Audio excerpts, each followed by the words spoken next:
Buenas tardes, queridos estudiantes.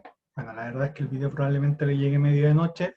Pido disculpas, he tenido varias cosas que hacer hoy día que no tenía planificada, así que el video va a llegar un poco más tarde de lo normal. Y está dividido en dos partes. La primera que hace referencia a la asignatura propiamente tal, o sea, más bien dicho, la asignatura, al contenido que corresponde a esta semana. Y por supuesto, la segunda parte hace referencia al segundo trabajo, que es el cierre de la unidad anterior, siendo este la primera clase de la segunda unidad, donde vamos a ver, por así decirlo, los errores, más que errores, límites que tienen las distintas escuelas de psicología social, para también ir manejando, cuando uno se plantea desde el cognitivismo, por ejemplo, de la psicología social clásica, tiene ciertos elementos de estructura, ciertos lenguajes, ciertos usos que tienen muchas ventajas, pero también tienen muchas desventajas. Lo mismo desde el psicoanálisis, lo mismo desde la psicología comunitaria y desde los postmodernos. Entonces, sin más dilación, vamos a compartir el PPT.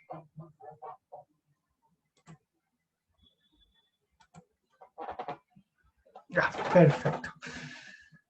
Problema y crítica a la psicología social clásica, quizás no fue el mejor nombre, debería haber puesto límite, pero es un poco para ir entendiendo que se va a ser la tónica de toda esta segunda unidad, o sea, voy a criticar o qué críticas se le hacen a la psicología comunitaria también, a qué críticas se le hacen al psicoanálisis y qué críticas también se le hacen a los postmodernismos.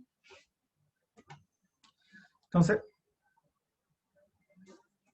para partir, recordemos o hagamos un recuerdo de cuáles eran los aportes. Esto es copiado, no tiene ninguna alteración de lo que vimos en el último PowerPoint, o sea, en la última lámina del PowerPoint que hablaba de psicología social clásica 1. Y es la idea fuerza más importante, es que el contexto afecta a nuestro comportamiento incluso por sobre nuestras características individuales. No es que yo sea más sensible, menos sensible y voy a actuar de distinta manera. O si yo soy más tímido o más extrovertido. Para la psicología social clásica es el contexto el que moldea la mayor parte de nuestras acciones, actitudes, formas de ser. Es positivista y experimental, o sea, se basa en un modelo experimental y en una idea de que la realidad está dada y que nosotros la podemos conocer como observadores externos a dicha realidad. También tiene grandes avances y muchos avances están basados en que la humanidad en su conjunto venía saliendo del horror nazi, por así decirlo, aparte de los colonialismos, o sea, había una conciencia mucho, cada vez nos estábamos siendo más conscientes del maltrato que ejercíamos contra otros seres humanos. Entonces, muchos de estos experimentos, todo lo que tiene que ver con los totalitarismos, la violencia, los grupos, los liderazgos, está basado en qué pasó en ese momento. Recordemos que la mayor parte son personas que venían, no son estadounidenses de nacimiento, sino que son europeos del este, europeos del centro y europeos occidentales, por así decirlo, que venían arrancando de la Segunda Guerra Mundial o de los diferentes regímenes represivos. Acá en Chile tuvimos, por ejemplo, la suerte que llegaron muchos españoles republicanos arrancando de la dictadura de Franco también, o sea, no solo fue Estados Unidos, en Estados Unidos trajo más gente por su potencial, pero también llegaron grandes intelectuales a México, Argentina, Brasil, o sea, este fue un momento en que Europa, por así decirlo, se vació de grandes profesores de universidad, intelectuales, escritores, y terminaron yendo a otros países donde fueron un gran aporte en estas sociedades. Y en particular, obviamente, como los judíos los persiguieron más que ningún otro colectivo, eran judíos la mayoría que iba, y tiene aportes que hasta el día de hoy afectan la forma en que afrontamos educación, en la forma en que afrontamos la publicidad, campañas políticas, marketing, organización, resolución de problemas, recursos humanos, o sea, un montón de cosas. Por tanto, tuvo un impacto no quiero decir en parte real, una de las críticas que se le hace, y ya lo vamos a ver, es la prospección de que la realidad está dada, pero sí, sí afectó las condiciones de vida de gran parte de la población mundial, o sea, su descubrimiento. En otras palabras, o sea, como para resumir, esto es como lo práctico. Ahora, lo técnico tiene una visión positivista de la realidad. O sea, uno, que la realidad está dada, no varía en dependencia del observador, no es subjetiva ni intersubjetiva, es objetiva. Está dada y lo que nosotros hagamos no la va a afectar en ningún momento la forma de ser conocida. Lo que sí la afecta son los métodos para conocerla, y que nosotros la podemos conocer, o la mejor formato que tenemos para conocerla es el modelo científico. El método más modelo, el método científico. Y el método científico se basa en el experimento, o sea, yo genero una hipótesis, controlo las variables y veo que a partir de determinar variables dependientes e independientes, las independientes son las que se controlan, las dependientes de las que son afectadas en el experimento, puedo ver si mi hipótesis es real o no. Estos experimentos están hechos para descubrir, determinar, definir las reglas del comportamiento humano. O sea, supuestamente, a ver, todos los seres humanos tenemos cierta atracción a los colores rojos, y eso está por nuestra forma de percepción. Ahora, lo que plantean estos científicos es que de la misma manera somos igual de susceptibles al tipo de liderazgo que tenemos, somos igual de susceptibles a las expectativas de nuestros profesores, a la forma de relacionarnos, a los roles, porque por mucho que queramos diferenciarnos, ser diferentes o plantear que somos únicos, al final somos seres humanos y nos comportamos todos más o menos con unos patrones bien determinables. Eso plantea que tiene un análisis bien estructural de la realidad, define ciertas estructuras básicas con las cuales puede más o menos determinar el comportamiento que va a tener cualquier persona. En este sentido, el cognitivismo más clásico, obviamente, se ha ido superando esa idea. Incluso dentro del mismo cognitivismo, lo que plantea es que si yo manejo la suficiente cantidad de variables, puedo determinar más o menos el comportamiento que voy a tener yo, o el que va a tener cualquiera de ustedes en cualquier momento, y va a saber más o menos lo que va a hacer si pasan ciertas circunstancias. Y en último lugar, es que se basa en un contexto occidental, una visión occidental de la guerra. O sea, por ejemplo, nosotros hablamos de la Segunda Guerra Mundial, los rusos hablan de la Gran Guerra Patria, básicamente donde se salvaron de ser exterminados por los nazis.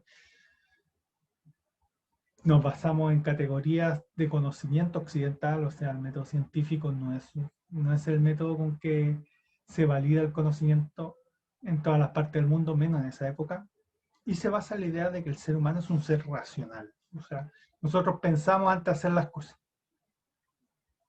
Estos son como los 5 elementos más técnicos de la psicología cognitiva. Ahora vamos a ver las críticas de esos 5 elementos. Y esto es como lo importante, lo que quiero que se queden de esta clase. Voy a intentar, y he hecho el mayor esfuerzo posible de que sea más corta de la mayoría de las otras clases, porque entiendo que sus tiempos cada vez son menores con el volumen de trabajo. Así que partamos. La primera elemento existencial es la visión positivista de la realidad, pero básicamente la mayor crítica que se hace a eso es la derrota del falsacionismo lógico. Eso ya lo expliqué en una clase, lo vuelvo a explicar. Básicamente el método científico planteado por Descartes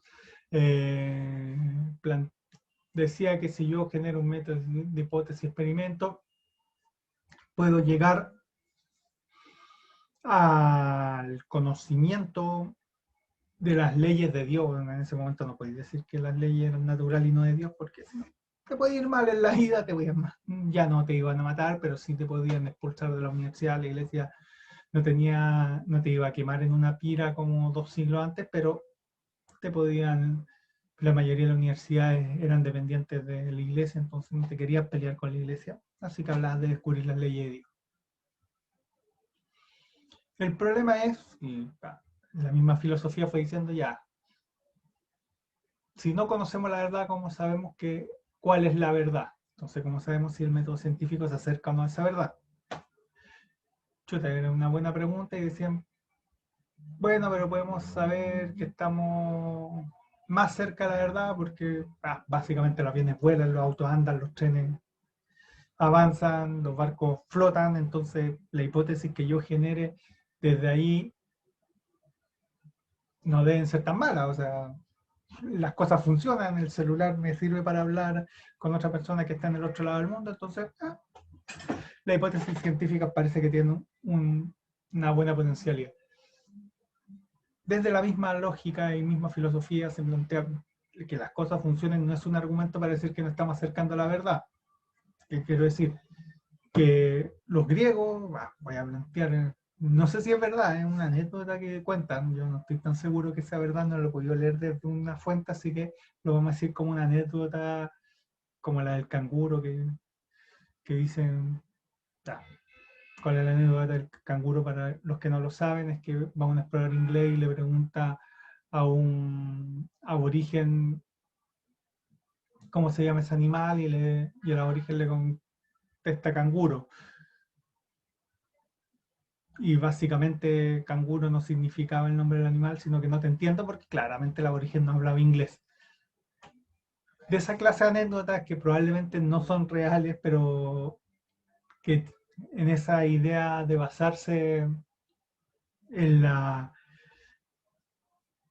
realidad, por así decirlo, o sea, que más que la realidad, basarse en algo tan popular que pasan a ser reales más allá de que hubiesen ocurrido o no. Lo mismo en la anécdota que le voy a contar ahora, que básicamente Platón, para explicar por qué las cosas, no sé si era Platón o Aristóteles, puede que, ven ahí ya tengo una versión distinta de la historia, pero básicamente uno de estos dos filósofos muy importantes, cuando tenía que explicar por qué las cosas caían, como no existía la idea de fuerza de gravedad, lo que decía es que las cosas son felices cerca de la Tierra. Y en ese tiempo se consideraba que las manzanas, Plato y todo tenían cierto nivel de conciencia y por tanto, y para comprobarlo y reforzar su idea decían, mire, yo me voy y me tiro al suelo y estando en el suelo soy más feliz jugando con tierra y qué sé yo. Entonces, las cosas, la fuerza de gravedad, por así decirlo, lo que plantea esta crítica es que la fuerza de gravedad es un nombre que le ponemos a algo, que es una hipótesis de que existe, pero que las cosas han caído desde antes que existiera la ley de gravedad y se van a seguir cayendo si es que algún día superamos la ley de gravedad e inventamos algo mejor. Por tanto, el que las cosas funcionen no significa que la teoría esté correcta. Entonces, llegó un tipo que se llamaba Popper y dijo, bueno, ya es verdad, no podemos saber cuál es la verdad, no podemos saber si nos acercamos a la verdad y por tanto, lo que sí podemos hacer es que seguir el modelo científico, a eso se le llama falsacionismo lógico, el modelo científico de rajatabla, es decir, hago una hipótesis y la hipótesis no se me comprueba, está mala la teoría. Pero en la práctica esto no se da, hay ciertas teorías que se equivocan en un solo aspecto, pero todo lo demás son muy buenas, entonces no se desechan, sino que se le corrige ese aspecto. Pero si nos pusiéramos popperianos, no habría ninguna teoría científica en este momento, porque ninguna teoría científica es 100% perfecta en todo momento. Esto lo, Esta era una pelea a nivel como intelectual muy grande en esa época. Feyerabend, que era alguien que planteaba la única ventaja entre los científicos y los chamanes, es que los científicos están del lado de los que han ganado las guerras, pero no que un chamán explica perfectamente el mundo desde su perspectiva chamanística, hasta que apareció Kuhn, que era un discípulo de Popper, y planteó que, por así decirlo, su maestro se equivocaba, tenía más razón Feyerabend en que los conocimientos son igualmente válidos, pero hay conocimientos que le permiten procesos de mejora a la humanidad, por tanto la cientificidad, por así decirlo, permitía procesos de mejora. Se descubrió la penicilina, no se moría la gente, no se muere la gente en los partos, o ha bajado mucho el número de la gente que lo hace. Perdón. Ha aumentado la expectativa de vida y una serie de cosas. Por tanto, el método científico existe, pero dejamos hablar de un método, una verdad, y hablar de paradigmas. Es decir, paradigmas se mantienen mientras la mayor parte de sus ideas son correctas. Por ejemplo, él da el ejemplo paradigma newtoniano de la física por sobre el de Einstein. Si Einstein no hubiese tenía razón, como ahora todos lo consideramos, debió haberse cambiado el paradigma de Newton en el mismo momento, pero Newton servía para explicar muchísimas cosas y Einstein se demoró mucho tiempo en explicar las cosas que explicaba Newton. Entonces, mientras una idea no sea capaz de explicar lo mismo que explica la anterior y los problemas que tiene la anterior, no se cambia paradigma. Pero no habla de verdad, sino que habla de verosimilitud, o sea, la capacidad de explicación de distintas cosas y de predicción, que es el poder de la ciencia. Entonces, la idea de cientificidad, de positivismo, ha sido cuestionada desde la lógica, también ha sido cuestionada desde la práctica, la suposición que una cosa es que yo investigue, qué sé yo, el apareamiento de los tigres o el crecimiento del trigo o la cantidad de helio que tiene en una estrella que está a 2000 años luz de la Tierra, una cosa es eso, pero otra cosa es la suposición de que se puede estudiar objetivamente al ser humano siendo yo ser humano. Esa es la segunda crítica al positivismo, o sea, ¿cómo puedo hablar de objetividad, qué sé yo, cuando yo tengo que estudiar objetivamente a otro ser humano y suponiendo que ese ser humano no me produce absolutamente nada, lo cual sería bastante psicopático, por tanto, se rompe también con la idea de objetividad. Es imposible estudiar la sociedad si yo soy parte de la sociedad, es imposible estudiar a las personas si a mí las personas me producen ciertas cosas y una serie de términos. Entonces, por una parte, la idea de cientificidad pura se derrota, entendiendo que ya la idea de paradigma es mucho más potente y, y esto que ustedes probablemente en la actualidad lo llevan mucho más a cabo, que es la idea de que las personas están situadas, contextualizadas y que las realidades son particulares a los contextos y a las dinámicas y no son verdades o normativas para todo igual. De hecho, lo que probablemente ustedes más cuestionan son las heteronormatividad desde el feminismo o la normatividad desde el poder y qué es lo que quieren cambiar. Entonces, desde ahí es la primera gran crítica. O sea, viejo, el modelo científico no se sostuvo ni siquiera en los años 30. De hecho, los científicos, cuando hablan de la teoría de la relatividad, los físicos teóricos hablan de nivel de probabilidades, no de determinación. Es decir, que si yo hago tal cosa hay una probabilidad del 99.9 que pase esto, pero no del 100%. Lo que están diciendo es que ya la idea de la determinación del determinismo desaparece. En el segundo aspecto que hablábamos del modelo experimental, hay dos críticas fundamentales también al modelo experimental. Una tiene que ver con los cuestionamientos éticos, o sea, hasta el mismo Zimbardo dijo, se me pasó la mano. Desde los antecedentes que vimos, los pobres perritos que mataban para ver el tema de la esperanza prendida, o lo que le hicieron al pobre bebé Albert, haciéndole tenerle miedo a una serie de cosas, traumatizándolo probablemente por vida. Pero también están los experimentos Zimbardo, pero un experimento que a lo mejor parecía mucho más inocente, el de Jacobson y el de... Uy, se me olvidó el nombre de la otra autora, pero básicamente la idea de la expectativa, estudiar la expectativa implica que hubieron estudiantes que no tuvieron las mismas expectativas que el resto y por tanto eso también le afectó. O sea, los límites de la experimentación fueron muy discutidos a nivel ético y a otro nivel más relacional. ¿Qué quiero decir? A ver, los experimentos se basan, acuérdense cómo Pavlov un poco descubrió el condicionamiento, que básicamente de cortar para controlar el primer error es que los perros olían la comida, entonces ¿qué hizo Pablo? ¡Pum! Le corta la nariz. O sea, o le corta, más bien dicho, el nervio que conecta la nariz al cerebro, a un perro, que la mayor parte de sus capacidades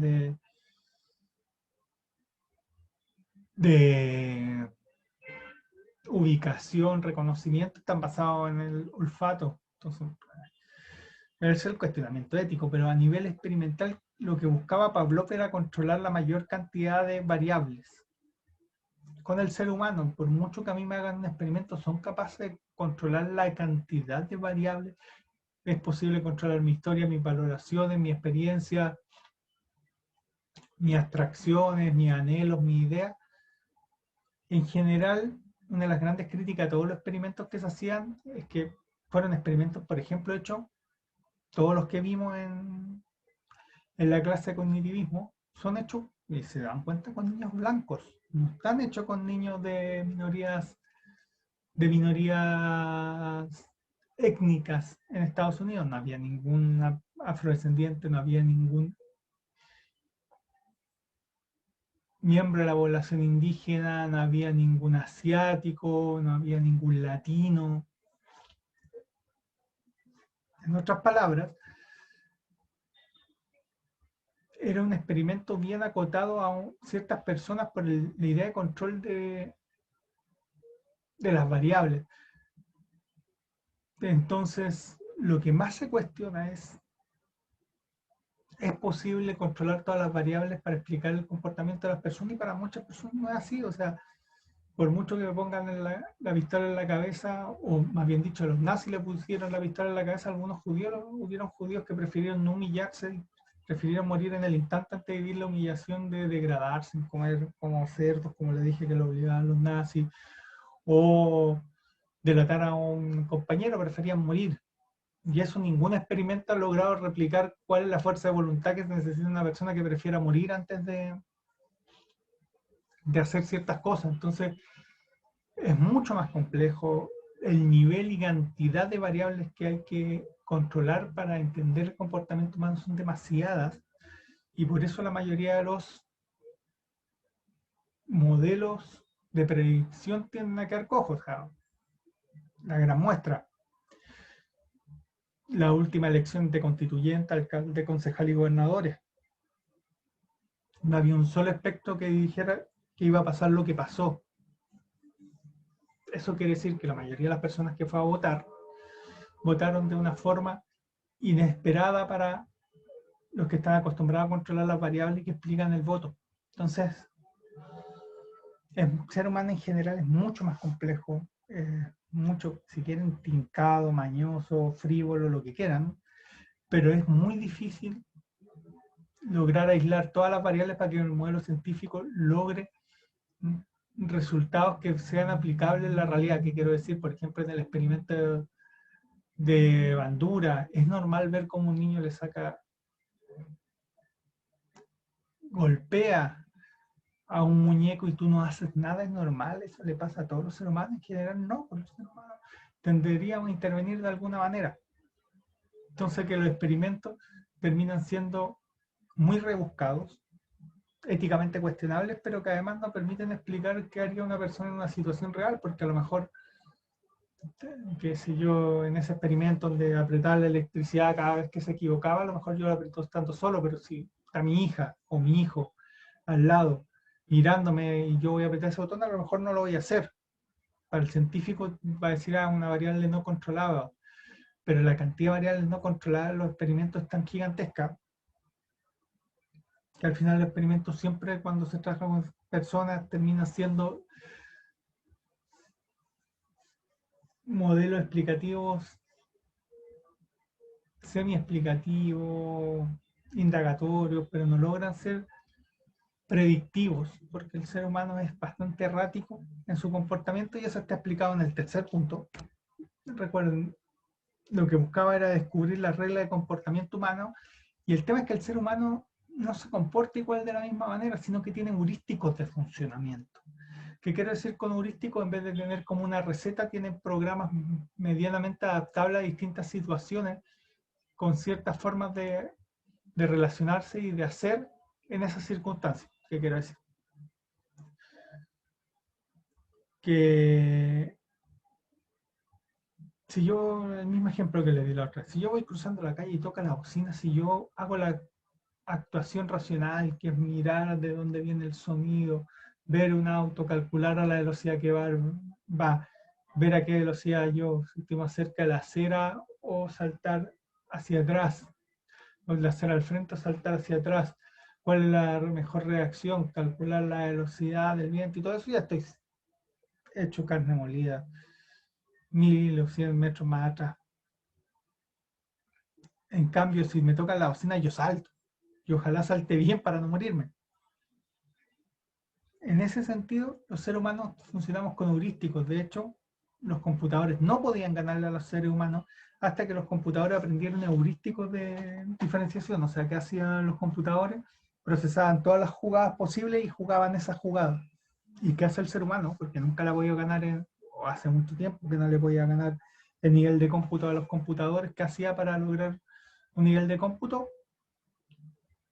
Los seres humanos jugábamos jugadas de memoria o más o menos lo que sabemos que se tiene que hacer en ciertas circunstancias, que superaba por mucho la capacidad de pensamiento de los computadores, hasta que los computadores empezaron a funcionar con heurísticos de aprendizaje. ¿No? Pero para entender heurísticos, piensen en los que tengan Netflix, la malla de sugerencias que hace Netflix. Probablemente al principio le preguntaba por cualquier película y ahora, qué sé yo, si a alguien le gusta las películas de terror, no le va a aparecer una comedia romántica.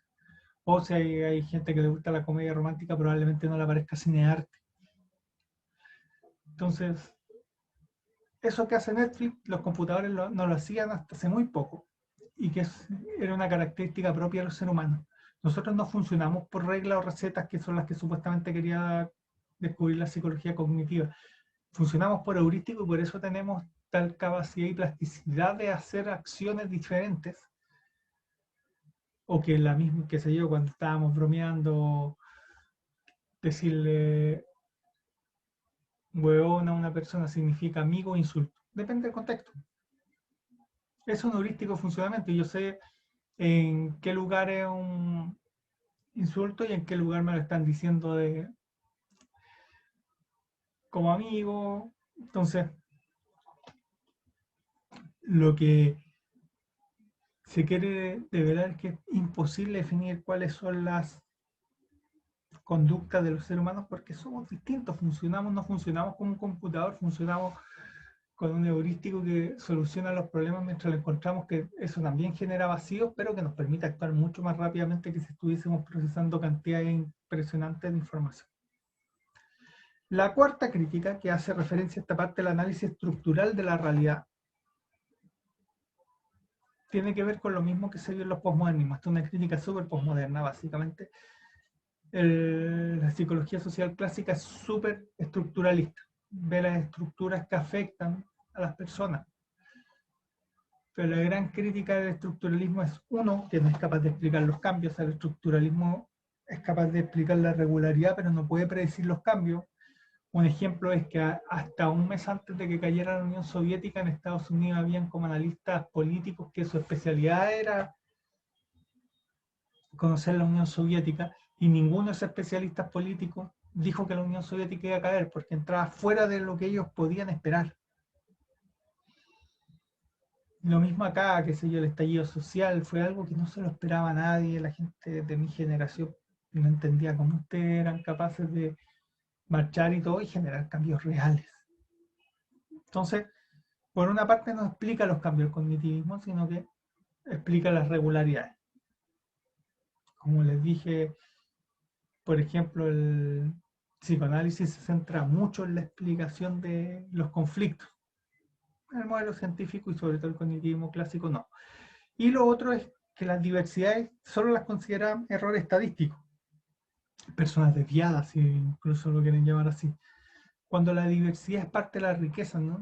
El que no todos pensemos lo mismo, que no todos seamos iguales, no es un problema, sino que es un beneficio, una solución para este mundo actual. Pero para el cognitivismo era un problema. La diversidad implicaba aumento del error estadístico y por tanto la aplicación de un modelo científico. Entonces una de las grandes críticas es que se trata la diferencia como error estadístico, no es capaz de comprender que hay formas distintas de relacionarse, que son más importantes que lo que pueda determinar un experimento en particular. Y finalmente, en la parte que se basaba en un tema occidental racional, es que casi todo el mundo, o sea, por lo menos 3/4 del mundo no occidental, entendiendo por occidental Europa del centro, Europa del norte, parte de Europa del sur y Europa occidental, y Estados Unidos, y quizá Nueva Zelanda y Australia, pero en general no todos somos occidentales, no todos hablamos inglés. De hecho hay muchas hipótesis que plantean que el idioma que uno habla, la base, es el que determina también cómo me relaciono con el mundo. Entonces, idea de que quizás lo que descubrió Zimbardo era muy adecuado para estudiantes de la Universidad de Stanford en Estados Unidos, pero no sé si era adecuado o hacía referencia a lo que pasa en una cárcel en Filipinas, a lo que pasa en una cárcel en Suecia, a lo que pasa en una cárcel en Chile, o lo que podría pasar en un aula. Entonces, ahí primero no somos occidentales, y en segundo el ser humano no es racional. Y esto no lo planteo desde el psicoanálisis, sino que lo planteo incluso en una vertiente más de Maturana. Nosotros somos seres vivos, animales, tenemos el cerebro que lo tenemos separado como en tres partes, el neocórtex, que es lo que nos hace plenamente humanos, la capacidad o la metacognición, y ahí solo hay otros dos animales que tienen neocórtex, que son la ballena y el delfín. Un área del lenguaje, biológica, pero por sobre todo tenemos el hipotálamo, que es la parte que nos energiza el cuerpo, pero también es la encargada de nuestras emociones. Y cuando estamos pensando con esa parte del cerebro, no somos exactamente las personas más racionales del universo. La racionalidad es una forma de pensar que se basa en la idea de una premisa mayor, una premisa menor, y yo saco una conclusión a partir de eso. Esa es, la racionalidad es un modelo de pensar que tiene que ser entrenado, trabajado, porque no es la forma en que pensamos normalmente. La actitud y los prejuicios que nosotros tenemos tienen que ver con nuestra biología más que con nuestra, por así decirlo, lógica de pensamiento, ¿no? Los seres humanos no somos racionales por definición, de hecho tenemos que entrenarnos, estudiar, pensar para poder ser racionales. En general no lo somos, en general hacemos muchas cosas diferentes. Entonces, en ese sentido, aquí hay que tener cuidado con esa pretensión de racionalidad, un modelo racional, porque la racionalidad no explica por qué actuamos impulsivamente, por qué podemos estar con una persona que no nos trata, no nos quiere de la misma manera que nosotros esa persona, por qué si hay una persona que dice que odia a los gatos, pues adopta un gato, porque hay gente que es feliz teniendo plantas y a otros se nos secan las plantas, porque hay personas que le encantan los videojuegos y otras que no, otras que les gusta qué sé yo, la montaña rusa y otros que no, y tiene que ver con que los seres humanos no actuamos racionalmente, actuamos por otras motivaciones que las podemos plantear de forma racional. Entonces todo sistema que esté pensado solo en la racionalidad del ser humano no va a ser capaz de comprender la infinita complejidad de dicho sistema. Hasta aquí la exposición de las mayores críticas a la psicología cognitiva clásica. Las podremos, las vamos, no, las vamos a discutir en la próxima clase, y ahora vamos a pasar a el trabajo propiamente tal. Cambia un poco el formato. Se mantienen las mismas reglas del trabajo anterior, máximo 5 hojas, grupo de 2 a 4 personas, y un grupo que me pidió permiso para hacer de 5. Y aquí viene una novedad. Ya no les voy a pedir ejemplos por separado, sino que quiero que me creen una situación, y ahí hay criterios que sea coherente, contextualizada y que tenga relación con lo que más o menos pasa a un estudiante o a un profesional terapeuta. Me escribe la situación. Y después la tienen que analizar desde el punto de vista del psicoanálisis. En el psicoanálisis, como va a ser solo una pregunta, vale 2 puntos, y le voy a pedir 5 elementos del psicoanálisis que están al final del PowerPoint, en la última lámina, y analicen el ejemplo desde esa mirada. Con el ello, el yo, el super yo, el conflicto de Edipo o de Electra, el tema de Tótem y Tabú, la posibilidad, la perspectiva dinámica de las relaciones, y así. Muchos temas que pueden tocar, y les voy a pedir 5. Ese mismo ejemplo después me lo tienen que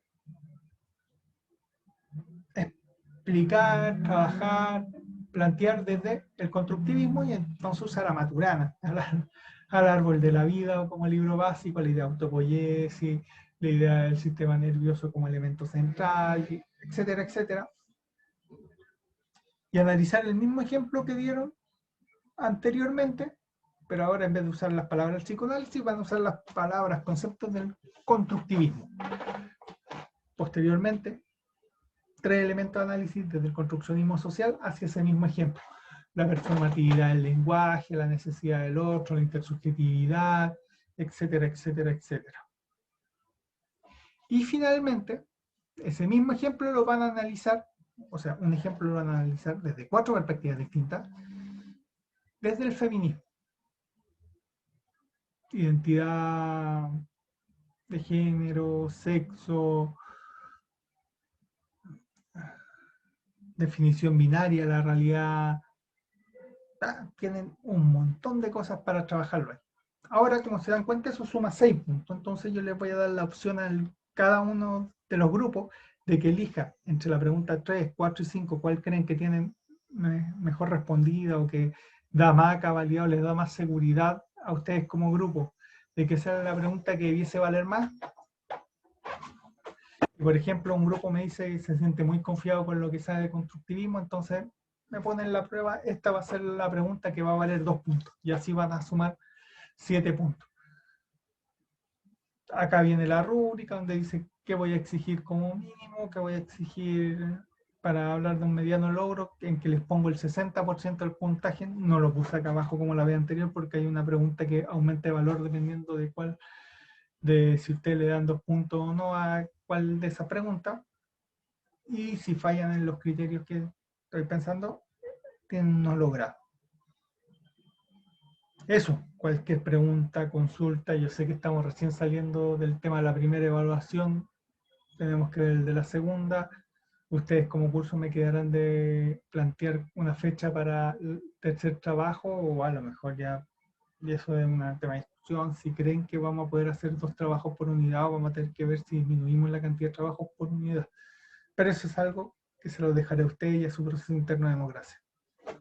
Nos estaremos viendo el martes. Ojalá, voy a ver cuando termine el video si logré cumplir la promesa de que fuera más corto que los anteriores. Si no, me disculpo de antemano. Saludos y que tengan un buen resto de semana.